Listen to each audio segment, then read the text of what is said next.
السلام علیکم ورحمۃ اللہ وبرکاتہ۔ الحمد للہ رب العالمین والصلاة والسلام علی سید الانبیاء والمرسلین، اما بعد فاعوذ باللہ من الشیطان الرجیم، بسم اللہ الرحمن الرحیم۔ وقال ربکم ادعونی استجب لکم ان الذين يستكبرون عن عبادتي سيدخلون جهنم داخرين۔ وقال عز وجل وإذا سألك عبادي عني فإني قريب أجيب دعوة الداعي إذا دعاني فَلْيَسْتَجِيبُوا لِي وَلْيُؤْمِنُوا بِي لَعَلَّهُمْ يَرْشُدُونَ۔ وقال عز وجل ربنا واجعلنا مسلمين لك ومن ذريتنا أمة مسلمة لك وأرنا مناسكنا وتب علينا إنك أنت التواب الرحيم۔ صدق اللہ العظیم۔ رب اشرح لی صدری ویسر لی امری واحلل عقدۃ من لسانی یفقہوا قولی۔ اللہم ربنا الہمنا رشدنا واعذنا من شرور انفسنا، اللہم ارنا الحق حقا وارزقنا اتباعہ وارنا الباطل باطلا وارزقنا اجتنابہ، اللہم وفقنا لما تحب وترضى وتقبل منا فإنك أنت السمیع العلیم، آمین یا رب العالمین۔ محترم حضرات اور معزز خواتین، اللہ سبحانہ و تعالیٰ کا شکر ہے کہ ان خطبات جمعہ میں جو موضوع اس وقت زیر مطالعہ ہے وہ ہے دعا، اس کی فضیلت اور اہمیت۔ انشاءاللہ آج ارادہ یہ ہے کہ دعا کے حوالے سے سیدنا ابراہیم علیہ السلام کی کچھ قرآنی دعاؤں کا تذکرہ کریں گے۔ رب کائنات ارشاد فرماتا ہے، سورۃ المومن کی آیت نمبر 60 ہے، وقال ربکم ادعونی استجب لکم، اور تمہارے رب نے فرمایا، تمہارے رب نے حکم دیا ہے، ادعونی کہ تم مجھے پکارو، دعائیں کرو، استجب لکم میں تمہاری دعاؤں کو سنوں گا، قبول کروں گا۔ ان الذین یستکبرون عن عبادتی، یقیناً وہ لوگ کہ جو میری عبادت سے استکبار کرتے ہیں، یعنی میری عبادت نہیں کرتے، تکبر کرتے ہیں، شرک کرتے ہیں، پھر مجھ سے دعا نہیں کرتے، سیدخلون جہنم داخرین، وہ عنقریب داخل ہوں گے جہنم میں رسوا ہوتے ہوئے۔ اسی طرح سورہ بقرہ کی آیت مبارکہ ہم نے پڑھی تھی، جس میں رب کائنات نے بہت ہی خوبصورت انداز میں روزے کا حاصل یہ بیان کیا کہ روزہ جب انسان رکھتا ہے تو روحانی بالیدگی، روحانی ترقی حاصل ہوتی ہے، رب کی معرفت حاصل ہوتی ہے۔ اس پس منظر میں یہ آیت مبارکہ آئی تھی، تمہارے رب نے فرمایا وَإِذَا سَأَلَكَ عِبَادِي عَنِّي فَإِنِّي قَرِيب، اے نبی صلی اللہ علیہ وسلم جب آپ سے میرے بندے میرے بارے میں پوچھیں، فَإِنِّي قریب تو میں انتہائی قریب ہوں، اجیب دعوت الداعی اذا دعان میں ہر پکارنے والے کی پکار کا جواب دیتا ہوں، سنتا بھی ہوں، جواب بھی دیتا ہوں، قبول بھی کرتا ہوں جب اور جہاں مجھے پکارے۔ لیکن دعا کے حوالے سے قبولیت کی شرط کیا ہے؟ فَلْيَسْتَجِيبُوا لِي، انہیں چاہیے کہ وہ بھی میری پکار پر لبیک کہیں، میری بات مانیں، وَلْيُؤْمِنُوا بِي اور مجھ ہی پر ایمان رکھیں۔ دعا کی قبولیت کے لیے یقین ہو کہ یہ دعا اللہ ہی قبول کرنے والا ہے، لعلہم یرشدون تاکہ وہ ہدایت یافتہ ہوں۔ ان دو آیات کے حوالے سے الحمدللہ یہ بات بیان کی گئی تھی کہ عبادت اور دعا یہ دونوں کے دونوں لازم و ملزوم ہیں۔ جیسے کہ آیت مبارکہ آئی سورہ مومن میں، تمہارے رب نے فرمایا مجھ سے دعا کرو میں دعا قبول کروں گا، اور وہ لوگ کہ جو مجھ سے میری عبادت نہیں کرتے، تو دعا اور عبادت ایک معنوں میں استعمال ہوا، مترادف۔ اسی بات کو نبی کریم علیہ الصلوۃ والسلام کی دو حدیث کے حوالے سے ہم نے سمجھا تھا. حضور نے فرمایا الدعاء مخ العبادہ، دعا عبادت کا مغز ہے، جوہر ہے، حاصل ہے. ایک اور حدیث میں آیا الدعاء هو العبادہ، دعا ہی عبادت ہے. تو الحمدللہ پچھلی مرتبہ ہم نے عرض کیا تھا کہ قرآن حکیم میں اللہ سبحانہ و تعالیٰ نے انبیاء کرام کی، اپنے محبوب بندوں کی صفات کے ساتھ ساتھ کچھ دعاؤں کا تذکرہ بھی کیا. اس میں سب سے پہلے سیدنا آدم علیہ الصلوۃ والسلام کا تذکرہ آیا. عظیم دعا جو ان کی قبول ہوئی جب ان سے غلطی ہوئی، ایک لغزش ہو گئی تو دعا کی انہوں نے اللہ سبحانہ و تعالیٰ سے. سورۃ الاعراف میں یہ آیت مبارکہ آتی ہے ربنا ظلمنا انفسنا وان لم تغفر لنا وترحمنا لنکونن من الخاسرین. تو کلمات بھی اللہ ہی سے سیکھے تھے. فتلقى آدم من ربه کلمات فتاب علیہ. تو آدم علیہ السلام نے اپنے رب سے کچھ کلمات سیکھے دعا کرنے کے لیے، توبہ کرنے کے لیے. فتاب علیہ، تو اللہ تعالیٰ نے ان پر نظر کرم فرمایا، ان کی توبہ قبول فرمائی. وہ الفاظ بھی میں نے آپ کے سامنے عرض کر دیے. پھر اسی طرح حضرت نوح علیہ الصلوۃ والسلام کی کئی دعاؤں کا تذکرہ آتا ہے.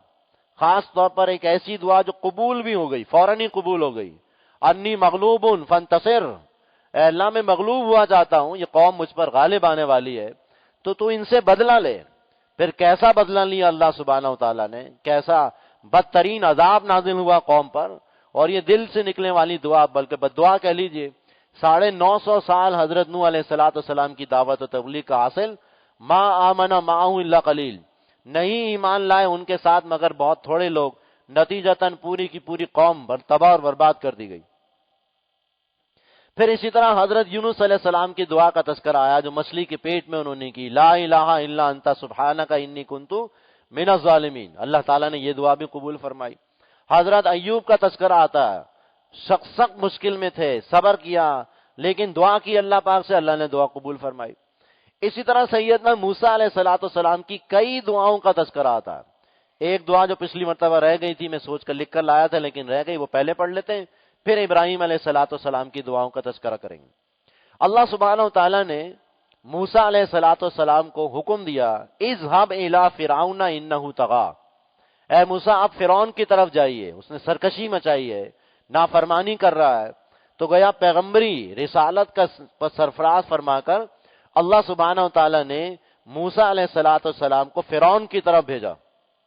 جب فرعون کے پاس جا رہے ہیں تو دعا کرتے ہیں حضرت موسیٰ علیہ السلام. یہ بڑی اہم دعا ہے، کانفیڈنس کے لیے، حفاظت کے لیے، انشراح صدر کے لیے. یہ چیزیں وہ ہیں کہ جو ہمیں سکھائی گئی ہیں. لہذا دعا کرنے لگے رب اشرح لی صدری، اے میرے رب تو میرا سینہ کھول دے. رب اشرح لی صدری، تو کھول دے میرے سینے کو. رب اشرح لی صدری ویسر لی امری، اور میرے معاملے کو آسان فرما دے. جو دعوت و تبلیغ، اقامت، جہاد، اس کے لیے جو مشکلات ہیں اس کو آسان فرما دے. رب اشرح لی صدری ویسر لی امری واحلل عقدۃ من لسانی، اور میری زبان کی گرہ کو کھول دے. خاص طور پر دعوت کا کام، تبلیغ کا کام، کمیونیکیشن جس کو کہا جاتا ہے، اس میں بہت امپورٹنٹ چیز یہ ہوتی ہے کہ آپ فلوئنسی کے ساتھ بات کر رہے ہوں، کانفیڈنس کے ساتھ بات کر رہے ہوں. ٹیچرز ہیں، کوئی عالم ہے، کوئی مفتی ہے، کوئی مقرر ہے، کوئی خطیب ہے، وہ کون سا زیادہ افیکٹو ہوتا ہے؟ جو فلوئنسی سے ساتھ بات کر رہا ہو، مستقل مزاجی سے بات کر رہا ہو، اس کے زیادہ پاز نہ آتے ہو، گفتگو میں بڑی فلوئنسی ہو، پلس یہ کہ کانفیڈنس ہو، اعتماد کے ساتھ بات کر رہا ہو. تو حضرت موسیٰ علیہ الصلوۃ والسلام، سیدنا موسیٰ علیہ الصلوۃ والسلام جب فرعون کے پاس جا رہے ہیں تو اللہ سے دعا کر کے جا رہے ہیں رب اشرح لی صدری ویسر لی امری واحلل عقدۃ من لسانی، اور کھول دے میری زبان کی گرہ کو، یفقہوا قولی، کہ وہ میری بات کو سمجھ سکیں.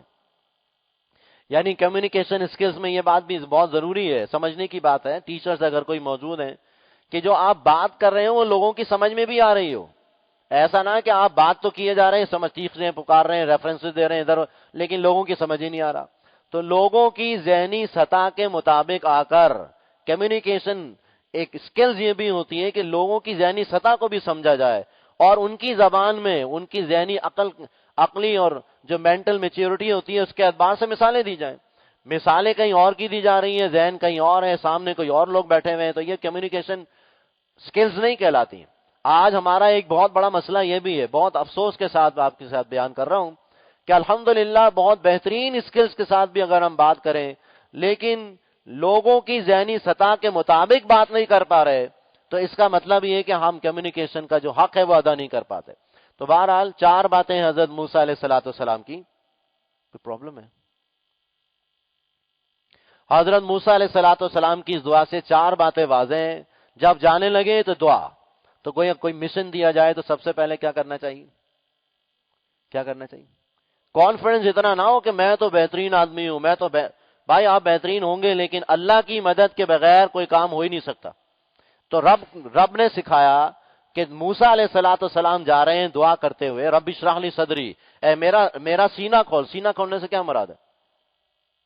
انشراح صدر ایک کیفیت کا نام ہوتا ہے، کیفیت، ایک فیلنگ، کانفیڈنس جب آپ کا ہوتا ہے، جب آپ بات کرتے ہیں تو آپ کے سینہ کھولنے سے مراد یہ ہے کہ آپ دلائل سے بات کرتے ہیں، اگلا بندہ کنونس ہوتا ہے آپ کے کانفیڈنس سے، آپ کے گفتگو سے۔ چیخنے چلانے سے لوگ کنونس نہیں ہوتے۔ چیخنا چلانا بہرحال یہ بھی بہت امپورٹنٹ ہوتا ہے، خطیب صاحب اچھے وہ ہوتے ہیں کہ وہ بہت زوردار بیان کریں، خطیب ہو خطاب جمعہ میں، یہ بات ٹھیک ہے، ایک طرح سے ایک پازیٹو پوائنٹ ہو سکتی ہے، لیکن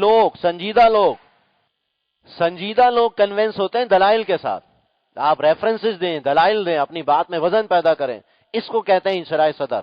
تو رب اشرح لی صدری ویسر لی امری، اور دوسری بات یہ ہے کہ دین کا کام تو ہے ہی اللہ کا کام، اس کے لیے اللہ کی مدد و تائید نہ آئے تو سوال ہی پیدا نہیں ہوتا کہ یہ کام اچھی طرح سے ہو سکے۔ تو اے اللہ میرے لیے معاملات آسان فرما دے۔ رب اشرح لی صدری ویسر لی امری واحلل عقدۃ من لسانی پہ بات ہو گئی۔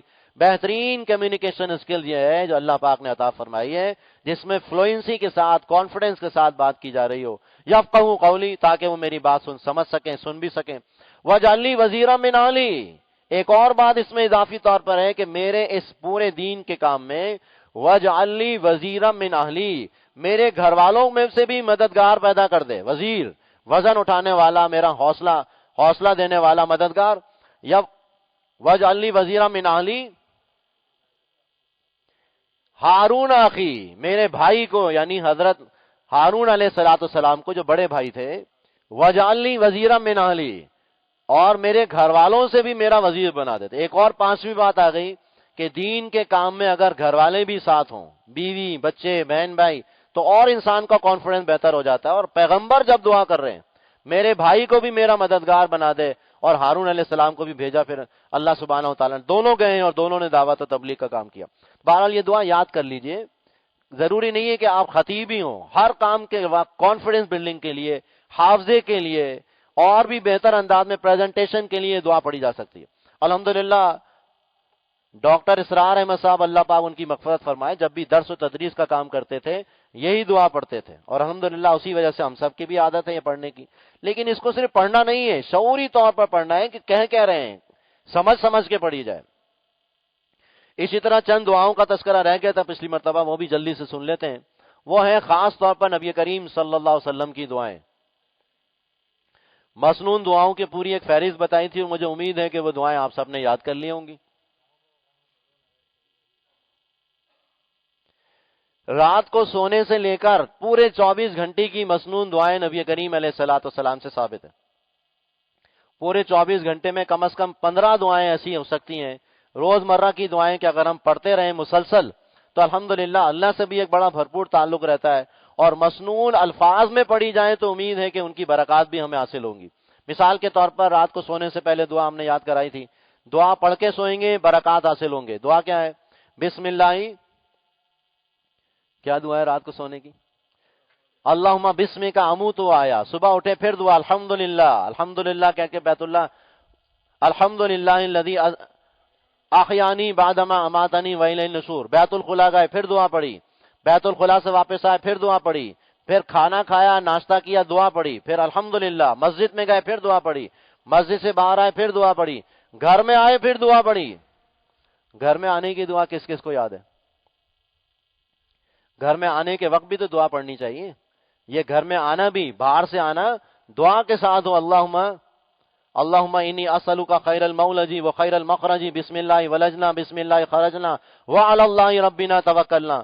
بڑی خوبصورت دعائیں ہیں، بڑا خوبصورت پیکیج ہے پوری زندگی کا۔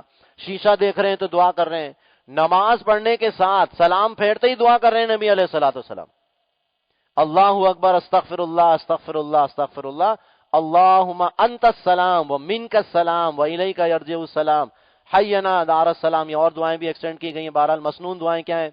اسی طرح اللہم اعنا علی ذکرک و شکرک و حسن عبادتک، اللہم لا مانع لما اعطیت ولا معطی لما منعت ولا ينفع ذا الجد منک الجد. یہ ہیں وہ دعائیں جو نبی علیہ الصلوۃ والسلام نے سکھائی ہیں.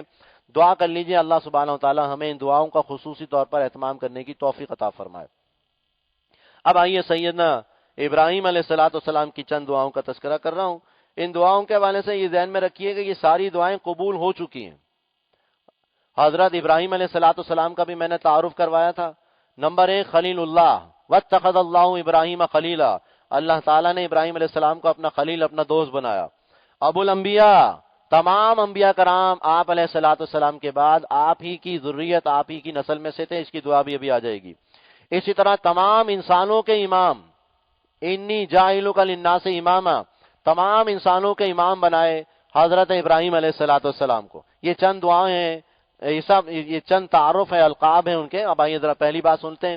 سورۃ البقرہ میں خاص طور پر ابراہیم علیہ الصلوۃ والسلام کی چند دعاؤں کا تذکرہ آیا. مثلا آیت نمبر 126 میں اللہ سبحانہ وتعالی فرماتے ہیں ابراہیم علیہ السلام کی دعا، رب اجعل ھذا بلدا آمنا، اے ہمارے رب تو بنا دے اسے امن والا شہر، وارزق اہلہ من الثمرات، اور عطا فرما یہاں کے رہنے والے باشندوں کو پھلوں میں سے. لیکن کنڈیشن لگائی تھی ابراہیم علیہ الصلوۃ والسلام نے، من آمن باللہ، من آمن منہم باللہ والیوم الآخر، ہر اس شخص کو یہاں کے رہنے والوں میں سے کہ جو ایمان لائے اللہ سبحانہ و تعالیٰ پر اور یوم آخر پر. یہ دعا ابراہیم علیہ الصلوۃ والسلام کی ہے. جب بیت اللہ تعمیر ہوا، خانہ کعبہ کی تعمیر ہوئی، اسی طرح مکہ آباد ہوا، تو دعا کی اللہ کے نبی نے علیہ الصلوۃ والسلام، دعا قبول ہوئی. آج بھی اہل مکہ دنیا کا بہترین پھل کھاتے ہیں. مکے میں کوئی چیز آباد زراعت نہیں ہوتی، وادی غیر ذی زرع عند بیتک المحرم، ایسی وادی کی جو زراعت سے خالی ہے، لیکن دنیا کا بہترین پھل وہاں موجود ہوتا ہے. اگر آپ نے عمرہ کیا ہے، حج کیا ہے، تو یقیناً یہ بات سمجھ رہے ہوں گے. یہ دعا ہے حضرت ابراہیم علیہ الصلوۃ والسلام کی. اسی طرح جب بنا چکے بیت اللہ تو دعا کی. اب یہ ہر نیکی کا کام، چھوٹا ہو یا بڑا، چھوٹا ہو یا بڑا، اس کو کرنے کے بعد اللہ سبحانہ و تعالیٰ سے دعا کی جائے، ربنا تقبل منا انک انت السمیع العلیم، اے رب ہمارے تو ہم سے قبول کر لے، یقیناً تو سب کچھ سننے والا اور جاننے والا. اب اس میں ذرا 2-3 باتیں غور سے سنیے. اے ہمارے رب تو ہم سے قبول کر لے. عمل تو بہت بڑا ہے، لوگوں کی نگاہ میں بہت بڑا عمل ہے، لیکن اللہ کے لیے نہیں کیا، دکھاوے کے لیے کیا، نام نمود کے لیے کیا. تختیاں لگا رہے ہیں، فیتے کاٹ رہے ہیں اور لوگ تالیاں بجا رہے ہیں. دوسرے دن اخبارات میں تصویریں آ رہی ہیں، اتنے بڑے آدمی ہیں. اور ظاہری بات ہے آج کل سوشل میڈیا نے جو غرق کیا ہوا ہمارے، بہرحال برا نہیں منائیے گا، ہمارے دیندار طبقے کا جو حال کیا ہوا وہ بھی بہت خراب ہے. دیندار طبقہ بھی سوشل میڈیا پر پریزنٹیشن کے لیے کیا کچھ نہیں کر رہا. دیندار طبقہ سنجیدہ لوگ ہونے چاہیے، بات کریں سنجیدگی کے ساتھ. لطیفے سنا رہے ہیں اور لوگوں کے اندر زیادہ سے زیادہ پریزنس کے لیے کیا کچھ نہیں کر رہا ہمارا. تو بہرحال نام و نمود، لائک زیادہ آ جائیں، زیادہ ہماری پریزنٹیشن ہو جائے، تو بہرحال دین اس حوالے سے سخت منع کرتا ہے کہ اس طرح کی کوئی بھی چیز جو جان بوجھ کے کی جا رہی ہو. ایک ہے خود ہی خود پریزنٹیشن مل رہی ہے، خود ہی خود وہ ہو رہا ہے، آپ کی نیت نہیں ہے، آپ کا انٹینشن نہیں ہے، تو وہ الگ چیز ہے. آپ نے بہتر انداز میں پریزنٹیشن دی ہے، زیادہ سے زیادہ لوگ سن سکیں، سمجھ سکیں، لیکن ایک شخص کا مقصد ہی صرف واہ واہ کروانا ہے، تو بہرحال وہ ہمارا اللہ تعالیٰ کے قبول نہیں ہوتا. دنیا میں واہ واہ ہو جائے گی، دنیا میں کیا کہلاتی ہے؟ ریٹنگ کہلاتی. سوشل میڈیا کا ٹرم کیا ہے؟ ریٹنگ چل رہی ہے. فلاں کی ٹویٹ پر اتنے ٹویٹ آ گئے، فلاں کا ساتھ دو. تو بہرحال یہ سب وہ چیزیں ہیں کہ جو بہرحال فتنہ ہے، فتنہ مادہ پرستی ہے، فتنہ دجال کے ساری علامات ہیں. اس سے بچتے ہوئے اگر اللہ کی رضا کے لیے کام کیا جا رہا ہو، اللہ قبول کر لے، ہزاروں لاکھوں کروڑوں تک بات چلی جائے، بہرحال بچائے گی، وہ تو اللہ تعالیٰ پہنچانے والا ہے. تو ہمیشہ اپنی نیتوں کا جائزہ لینا چاہیے. ربنا تقبل منا، اے ہمارے رب تو ہم سے قبول فرما لے. اور میں عرض یہ کر رہا تھا وہ عمل چھوٹا بھی کیوں نہ ہو، چھوٹے سے چھوٹا عمل اگر اللہ کے یہاں قبول ہو جائے، اور اس کا اجر و ثواب رب کائنات عطا فرمائے، ظاہر بات ہے اس کا بہترین اجر اللہ سبحانہ و تعالیٰ عطا فرمائے گا۔ لیکن بہت بڑا عمل حج سے بڑا کیا عمل ہوگا؟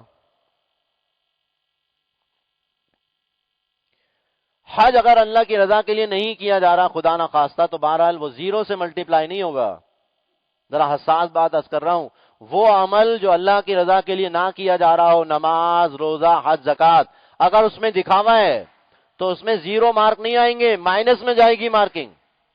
نبی علیہ الصلوۃ والسلام کی حدیث ہے مسند احمد کی، من صلی یرائی فقط اشرکا، جس نے دکھاوے کے لیے نماز پڑھی وہ شرک کر چکا۔ نماز اس سے بڑا کیا عمل ہے روزانہ اللہ پاک کی توفیق سے، لیکن دکھاوے کے لیے نماز پڑھی جا رہی ہے، فقط اشرکا، من تصدق یرائی فقط اشرکا، جس نے صدقہ کیا دکھاوے کے لیے وہ شرک کر چکا۔ من صام یرائی فقط اشرکا، جس نے روزہ رکھا دکھاوے کے لیے وہ شرک کر چکا۔ تو یہ ہے وہ دعا، اس کا تھیم یہ ہے کہ جب کوئی عمل ہو جائے اللہ کے فضل و کرم سے اچھا تو اللہ کی جناب میں پیش کرو، ربنا تقبل منا انک انت السمیع العلیم، اے رب ہمارے تو ہم سے یہ قبول کر لے، تو سب کچھ سننے والا اور جاننے والا ہے، کسی کو بتانے کی ضرورت نہیں میں نے اتنے حج کیے، میں اتنی زکوٰۃ دیتا ہوں، میں اتنی نماز پڑھتا ہوں، اتنا سب کچھ جاننے والا رب کائنات ہے۔ اگر رب کائنات کی رضا کے لیے کر رہے ہو تو پھر کسی کو بتانے کی ضرورت ہی نہیں۔ یہاں نام کے ساتھ شناختی کارڈ جب بنوایا جاتا ہے، حج کر کے آتے ہیں تو رینیو کرواتے ہیں، کیا لکھنا ہے؟ نام میں درستی کی کیا کرنی ہے؟ حاجی صاحب ہو گئے ہم، اور 2-3 کر لیں تو وہ الحاج شناختی کارڈ میں لکھواتے ہیں باقاعدہ۔ اب یہ افسوسناک باتیں ہیں، کوئی حج کرنے والا اگر حاجی ہے تو زکوٰۃ دینے والا زکاتی ہونا چاہیے، زکاتی فلاں کہیں لکھا جاتا ہے؟ نماز پڑھنے والا صلاتی فلاں ہونا چاہیے۔ تو یہ کیا ہے؟ زکاتی، صلاتی، حاجی، یہ تو کوئی چیز نہیں ہے، یہ تو عمل اللہ کے لیے ہے، اور اللہ کے لیے جو عمل کیا جائے اور رب کائنات اگر اس کو قبول کر لے تو اس کی تشہیر خود ہی ہوگی، وہ خود ہی لوگوں کے دلوں میں جائے گا انشاءاللہ صحیح طرح سے، اور اس کے ایفیکٹ، اس کے جو اثرات ہیں وہ بھی انشاءاللہ بہتر انداز میں آئیں گے۔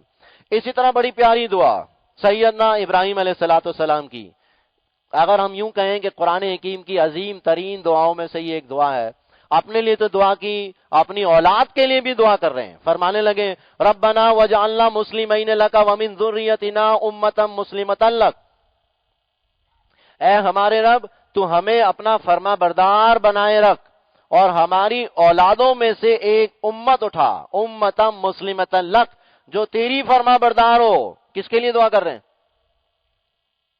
قرآن میں ہمارا تذکرہ بھی ہے، بڑے فخر سے یہ بات بتانی چاہیے کہ ہم دعائے خلیل ہیں۔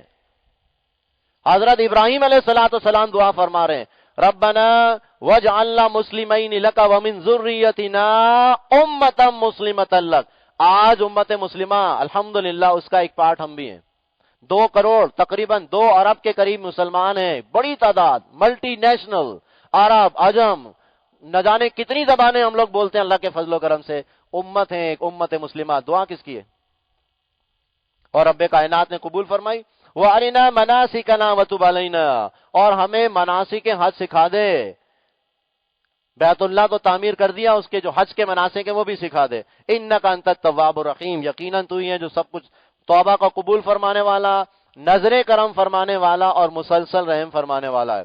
اسی طرح انسانوں کی ہدایت کے لیے دعا، ایک اور بڑی عظیم دعا آ رہی ہے ربنا وابعث منہم، ربنا وابعث فیہم رسولا منہم، امت مسلمہ کے لیے بھی دعا کی اور آخری پیغمبر جناب نبی کریم صلی اللہ علیہ وسلم کے لیے دعا کی ہے، 2000 سال بعد جو پوری ہوئی، اس کو بھی سن لیجئے، ربنا وابعث فیہم رسولا منہم، اے ہمارے رب انہی میں سے، ہماری اولادوں میں سے ایک پیغمبر اٹھا جو انہی میں سے ہو، یتلو علیہم آیاتی کا، وہ تیری آیات ان کو پڑھ پڑھ کر سنائے، وَيُعَلِّمُهُمُ الْكِتَابَ، اور ان کو کتاب کی تعلیم دے، شریعت کے احکامات سکھائے، والحکمہ، اور اس کی دانائی اور وزڈم بھی سکھائے، وَيُزَكِّيهِمْ، اور ان کا تزکیہ کرے۔ یہ دعا ہے ابراہیم علیہ السلام کی جناب نبی کریم صلی اللہ علیہ وسلم کے لیے۔ 4 مرتبہ قرآن حکیم میں یہ موضوع آیا ہے، پیغمبر جب تشریف لائیں گے 4 کام کریں گے، جیسے دعا کی ربنا وابعث فیہم رسولا منہم، دعا قبول ہوئی۔ حضرت نبی علیہ السلام کے لیے سورہ جمعہ کی آیت مبارکہ، سورہ آل عمران، سورہ ابراہیم، سورہ بقرہ، 3 مرتبہ مزید یہ موضوع آتا ہے، سورہ بقرہ میں 2 مرتبہ، آل عمران میں اور سورہ جمعہ میں۔ سورہ جمعہ میں الفاظ کیا ہیں؟ هو الذی بعث فی الامیین رسولا منہم، وہی اللہ سبحانہ و تعالی ہے جس نے مبعوث فرمایا، جس نے بھیجا انہی میں سے ایک رسول، هو الذی بعث فی الامیین رسولا منہم، تو ان کی دعا تھی ربنا وابعث فیہم، تو اللہ سبحانہ و تعالی نے دعا قبول فرمائی۔ الحمدللہ جناب نبی کریم صلی اللہ علیہ وسلم تشریف لائے اور آپ نے ساری زندگی یہی کام کیے۔ وَابْعَثْ فِيهِمْ رَسُولًا مِّنْهُمْ يَتْلُو عَلَيْهِمْ آيَاتِهِ وَيُزَكِّيهِمْ وَيُعَلِّمُهُمُ الْكِتَابَ وَالْحِكْمَةَ وَإِنْ كَانُوا مِنْ قَبْلُ لَفِي ضَلَالٍ مُّبِينٍ۔ ترتیب کے اعتبار سے تھوڑا سا فرق ہے، اس کی کیا حکمت ہے یہ اللہ سبحانہ و تعالیٰ جانتے ہیں۔ ابراہیم علیہ السلام نے پہلے جو دعا فرمائی یتلو علیہم آیاتی کا وَيُعَلِّمُهُمُ الْكِتَابَ وَالْحِكْمَةَ، تلاوت قرآن حکیم، تعلیم شریعت اور حکمت پہلے بیان کیا، تزکیہ بعد میں بیان فرمایا۔ اللہ کی طرف سے جب جواب آیا تو تزکیے کو پہلے رکھا ہے، شریعت کے احکامات کو بعد میں رکھا۔ اب سیکوینس میں کوئی مسٹیک نہیں ہے معاذ اللہ، یہ اللہ کا کلام ہے، بہت ہی حکمت والا کلام ہے۔ شریعت کے احکامات کو سمجھنے کے لیے تلاوت قرآن حکیم کے بعد تزکیہ نفس ضروری ہے۔ تزکیہ نہ ہو تو علم کے انبار تو لگ جائیں گے، عالم بہت بڑے کہلائیں گے، مفتی کہلائیں گے، لیکن تزکیہ نفس نہ ہو تو صرف دکھاوا ریاکاری کے لیے تقریریں ہو رہی ہوں گی، فیس بک پر گریٹنگ کے لیے تقریریں ہو رہی ہوں گی۔ تو بہرحال تزکیہ نفس، پیوریفیکیشن آف سول، تھاٹس، خیالات کو پاک کرنا، ارادہ نیک ہو، اسی طرح اللہ کی رضا صرف حاصل کرنا مقصود رہ جائے۔ اللہ پاک ہمیں اس کی توفیق عطا فرمائے۔ اسی طرح ابراہیم، سورہ ابراہیم آیت نمبر 30 سے لے کے 37 تک یہ موضوع آیا، بہت ہی پیارا ہے۔ یہی وادی، خاص طور پر مکے کی وادی جب آباد ہوئی ہے، تو جب حضرت ابراہیم علیہ السلام تشریف لائے تو یہ بنجر جگہ تھی، لیکن اللہ پاک نے حکم دیا اس جگہ پر جاؤ، اس کو آباد کرو، تو کتنے خوبصورت انداز میں دعا کر رہے ہیں سیدنا ابراہیم علیہ السلام، ربنا انی اسکنت من ذریتی بواد غیر ذی زرع عند بیتک المحرم، اے میرے رب یقیناً میں نے آباد کیا اپنی اولاد میں سے ایک نسل کو ایک ایسی وادی میں، غیر ذی زرع، جو زراعت سے خالی ہے، بنجر زمین ہے، عند بیتک المحرم، تیرے محترم گھر کے قریب۔ اور کیوں آباد کیا؟ یہ کیوں کا جواب سن لیجئے ذرا غور سے۔ ربنا لیقیموا الصلاۃ، اے میرے رب میں نے اس لیے ان کو یہاں آباد کیا تاکہ یہ نماز قائم کریں۔ فاجعل افئدۃ من الناس تہوی الیہم، اور اے اللہ لوگوں کو اس طرف رجوع کر دے کہ وہ دین کی طرف آئیں، خانہ کعبہ کی وجہ سے وہاں پر جمع ہو، بیت اللہ کی وجہ سے جمع ہو، وارزقہم من الثمرات، اور ان کو پھلوں میں سے رزق عطا فرما، لعلہم یشکرون، تاکہ وہ اللہ سبحانہ و تعالیٰ کا شکر ادا کر سکے۔ تو مکہ الحجاز آباد کرنے والے سیدنا ابراہیم علیہ السلام، دعا بھی فرمائی اور آبجیکٹو بھی بتا دیا کہ یہ مکہ کیوں آباد کیا جا رہا ہے، خانہ کعبہ کیوں آباد کیا جا رہا ہے، لیقیموا الصلاۃ، تاکہ وہ نماز قائم کریں، یہ ہے اصل مقصد۔ وہاں پر سلمان خان کو اور انڈین ایکٹریسز کو بلا کر عیاشی کے اڈے نہ بنائیں، سینما گھر نہ بنائیں، شراب کے اڈے نہ بنائیں، یہ اللہ اس کے رسول علیہ السلام کے ساتھ کھلی بغاوت ہے۔ لہذا ہم دعا بھی کریں گے، بہرحال اللہ تعالیٰ ان کو ہدایت دے، محمد بن سلمان صاحب کو، کرنے کیا جا رہے ہیں، کیا امت کو کہاں لے کے جا رہے ہیں، اللہ تعالیٰ ان کو ہدایت دے۔ لیکن سچی بات یہ ہے کہ اگر یہ بغاوت کریں گے اسلام سے تو اسلام کبھی مٹنے والا نہیں ہے، اسلام کے باغی ہمیشہ مٹ جائیں گے انشاءاللہ، ذلیل و رسوا ہوں گے اللہ نے چاہا تو۔ بہرحال دعا کیجئے، اس کا ایک وقار ہے، اس حجاز کا، حجاز مقدس ہے، وہ پوری دنیا کی نگاہیں اس طرف ہیں، وہ ہمارا مرکز ہے، الحمدللہ مکہ مدینہ ہمارا مرکز ہے، اور اللہ کے فضل و کرم سے یہ دعا ہے ابراہیم علیہ السلام کی، فَاجْعَلْ أَفْئِدَةً مِّنَ النَّاسِ تَهْوِي إِلَيْهِمْ، اے اللہ ان کا رخ موڑ دیں اس طرف، بیت اللہ کی طرف، وہ تیرے دین کی طرف آئیں اور جڑنے والے بن جائیں، اور ان کو پھلوں میں سے عطا فرما۔ یہ دعائیں جیسے میں نے عرض کیا قبول ہوئی ہیں انشاءاللہ۔ یہ حجاز مقدس ہر شرک سے، بدعت سے، نافرمانی سے، بے حیائی سے انشاءاللہ پاک ہو کے رہے گا، اور جو بھی یہ غلط کام کر رہے ہیں ان کو خبردار رہنا چاہیے ہمیشہ سے کہ اگر وہ اللہ اس کے رسول سے بغاوت کریں گے، مسلمانوں کے نازک معاملات سے، خاص طور پر حساس چیزوں سے کھیلیں گے، تو بہرحال رسوا ہو کے رہیں گے انشاءاللہ العزیز۔ آخری دعا میں آپ کے سامنے عرض کر رہا ہوں، بڑی پیاری دعا ہے، الحمدللہ ہم سب پڑھتے بھی ہیں، لیکن محض پڑھتے ہی ہیں، اس کی حکمت اور دانائی بھی تھوڑی سمجھ لیجئے۔ بڑی پیاری دعا ہے، نماز کے آخر میں پڑھی جاتی ہے۔ کون سی دعا پڑھتے ہیں ابراہیم علیہ السلام کی نماز کے آخری حصے میں؟ رب اجعلنی مقیم الصلاۃ ومن ذریتی ربنا وتقبل دعا ربنا اغفر لی ولوالدی وللمؤمنین یوم یقوم الحساب۔ اتنی جامع اتنی کمپریہنسو دعا ابراہیم علیہ الصلوۃ والسلام. ایک ایک چیز بڑی امپورٹنٹ ہے. نماز پڑھتے ہیں نا, لیکن پڑھ کیا رہے ہیں, فرما کیا رہے ہیں, رب اجعلنی مقیم الصلاۃ, نماز قائم کرنے والا بنا دے. تو نماز پڑھنے میں اور نماز قائم کرنے میں فرق ہے. نماز قائم کرنا کیا ہے؟ ابراہیم علیہ الصلوۃ والسلام اگر دعا کر رہے ہیں نماز کا قائم کرنے والا بنا دے, تو صلات کا نظام ہے پورا کا پورا اپنی حکمت کے ساتھ. نماز محض پڑھنا نہیں ہے کہ جب جی چاہ اٹھ کے پڑھ لی, فجر پڑھ لی, عشاء پڑھ لی, مغرب پڑھ لی. یہ 5 وقت باجماعت نماز کا پورا ایک نظام ہے. اقامت صلاۃ جس کو کہا جاتا ہے. جب بھی اہل ایمان کو اللہ سبحانہ و تعالی موقع عطا فرمائے گا, الذین ان مکناہم فی الارض اقیموا الصلاۃ, سب سے پہلا نظام کون سا قائم کریں گے؟ ریاست مدینہ میں اللہ کے نبی علیہ الصلوۃ والسلام نے سب سے پہلے جاتے ساتھ کیا کیا؟ مسجد نبوی کی تعمیر کی ہے. مسجد مرکز ہے, اور مسجد ہے جو کہ جوڑنے والی الحمدللہ مسلمانوں کو 5 وقت کے لیے, جمعے میں, عیدین میں الحمدللہ. تو بہرحال نماز کا قائم کرنا, مسجد بنانا محض نہیں. مسجد تو بنا دی شب بھر میں, ایمان کی حرارت والوں نے. من اپنا پرانا پاپی تھا, برسوں میں نمازی بن نہ سکا. ابھی لطیفہ نہیں ہے, سچی بات ہے, واقعہ ہے. خاص طور پر پارٹیشن سے پہلے ایک پلاٹ تھا جہاں پر ہندو مسلمانوں کے درمیان جھگڑا تھا. پلاٹ بہرحال تھا ہندو کا, واللہ والا اللہ ہی جانتا ہے. مسلمانوں نے ساری رات مل کر وہاں پر راتوں رات جو ہے وہ مسجد تعمیر کر دی, اور کورٹ میں جانے والا تھا, کورٹ میں جاتا, اس کو پتا انگریز حکومت تھی, اس کو مل جائے گا. مسجد تعمیر کر دی, مسجد تعمیر ہو گئی, لیکن مسجد تعمیر تو ہو گئی, وہاں فجر کی نماز میں لوگ ہی نہیں. تو اقبال نے پھر یہ اشعار کہیں سمجھانے کے لیے میرے اور آپ کے لیے. یہ مسجد شبر آج بھی موجود ہے غالباً لاہور میں, واللہ عالم. مسجد تو بنا دی شبر میں, ایمان کی حرارت والوں نے.